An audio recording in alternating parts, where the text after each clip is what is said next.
I'm Becky, standing here on this Hawaiian mountaintop, with the warm sun on my face and the gentle breeze in my hair. I can hardly believe how far I've come. The view is breathtaking, the Pacific Ocean stretching out as far as the eye can see, and I'm filled with a sense of peace and contentment that I've never felt before. But as I look out at the beauty around me, my mind drifts back to a time when my life was very different, a time when I was trapped in a marriage that was slowly suffocating me. I grew up in a small town, the daughter of a hard, working mechanic father and a nurturing schoolteacher mother. My parents were deeply in love, and their relationship was a model of mutual respect and support. I always dreamed of finding a love like theirs. When I met Kyle, a young and ambitious bank teller, I thought I'd found it. He was charming, intelligent, and had big dreams. We got married soon after we met, and I was ready to support him in achieving his goals. In the early days of our marriage, things were good. Kyle was studying for his promotions at the bank, and I worked 2 jobs to make ends meet. I processed medical bills in the morning and served at a restaurant in the evenings. It was exhausting, but I didn't mind because I believed in our future together. My savings account never grew much, and my dreams started to fade as I focused all my energy on helping Kyle. My mother, though, was always worried about me. One Thanksgiving, after dinner, she cornered me in the kitchen. "Becky, that man looks through you, not at you," she said, twisting the dish towel in her hands. "I've watched you shrink yourself for 8 years while he takes and gives nothing back." I tried to defend Kyle, saying that once he got the manager position, things would change. But my mother just laughed bitterly. "Baby, he's already changed. You're not part of his future anymore." Those words haunted me. That night, on my way home, I started to notice things I'd been ignoring. Kyle had started coming home late, smelling of cologne I'd never bought him. He canceled our plans because of networking events I wasn't invited to. And when I got home that night, I found his laptop still open. There was a Pinterest board titled New Chapter. It was filled with images of bachelor condos, sleek furniture, and modern designs. The caption said things like "Fresh Start" and "Manager Life Begins." It was clear that he was planning a future without me. Then I found his phone. There were messages with a woman named Lily. They'd been having late-night conversations and going to dinners. One message said, "Becky still doesn't know." And Kyle's response was, "No, and she won't. Once I get manager, I'll handle it."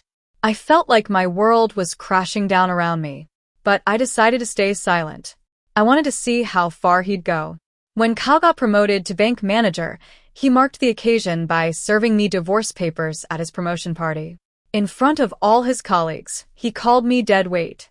"Manager-level positions need appropriate partners," he said. "I needed you to get here, but now I need someone who can keep pace with where I'm going." I was shocked, but I didn't let him see me break. I signed the divorce papers without hesitation, grabbed a handful of bacon, wrapped shrimp, and walked out of that party. I drove to a grocery store parking lot and sat there, eating the shrimp and thinking about my next move. I knew I couldn't go back to our apartment filled with Kyle's things and my sacrifices. I decided to disappear.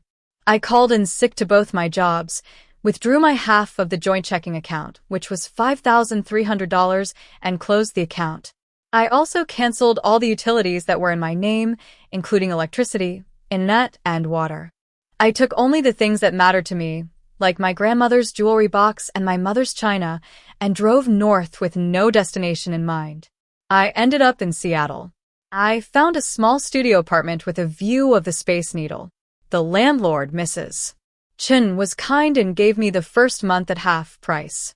I started applying for jobs and was lucky to get a position at a mid-sized tech company in South Lake Union. My boss, Catherine, was amazing. She saw my potential and offered me a great job with a good salary and benefits.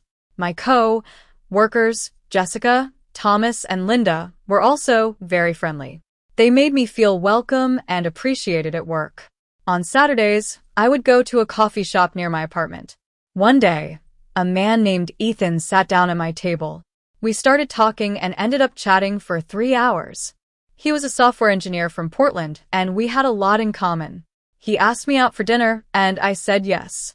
Dating Ethan was a whole new experience. On our first dinner date, when the check came, he asked if I wanted to split it. It was so different from Kyle, who always assumed I'd pay. Our third date was a hike, and when I twisted my ankle, Ethan took care of me. He made me laugh with his bad jokes and carried my backpack. I realized that I felt safe with him, something I'd never felt with Kyle. 6 months after I'd moved to Seattle, Kyle found me. He looked terrible, his suit wrinkled and his eyes red-rimmed. He said he'd made a mistake and needed me back, but I saw through his apologies. I told him that he didn't need me, he needed what I did for him. I also told him that I was engaged to Ethan. But Kyle didn't give up. He started stalking me. He showed up at my workplace, causing a scene. I finally decided to take action. I called a lawyer, Michelle, who told me that Kyle had committed multiple felonies, including data privacy violation and harassment. I filed for a restraining order and a complaint with the State Banking Commission. The restraining order hearing was a turning point. The judge granted the order, and Kyle was suspended from the bank. Later, I found out that he was fired and Lily was demoted. His career was in ruins. 6 weeks after the restraining order was issued, Kyle violated it. He was arrested and I decided to press charges. After that, he moved back to his hometown. Ethan proposed to me on a mountain trail. Patricia, the leader of the hiking group I'd joined, helped him plan it. It was perfect. We got married in a small garden ceremony with close friends and family. Catherine caught the bouquet and joked about downloading a dating app. 6 months after the wedding, we bought a modest house. We developed simple routines, like cooking together and splitting the bills. One Sunday morning, as we were washing dishes, I realized that I was truly happy. I asked Ethan if this feeling of being on the same team was normal, and he said it was for people who actually loved each other. 2 years after the wedding, Catherine announced her retirement and recommended me for her position as billing director. I was nervous, but I aced the interview. The promotion came with a great salary, and Ethan and I were finally able to take that Hawaii vacation I'd always dreamed of.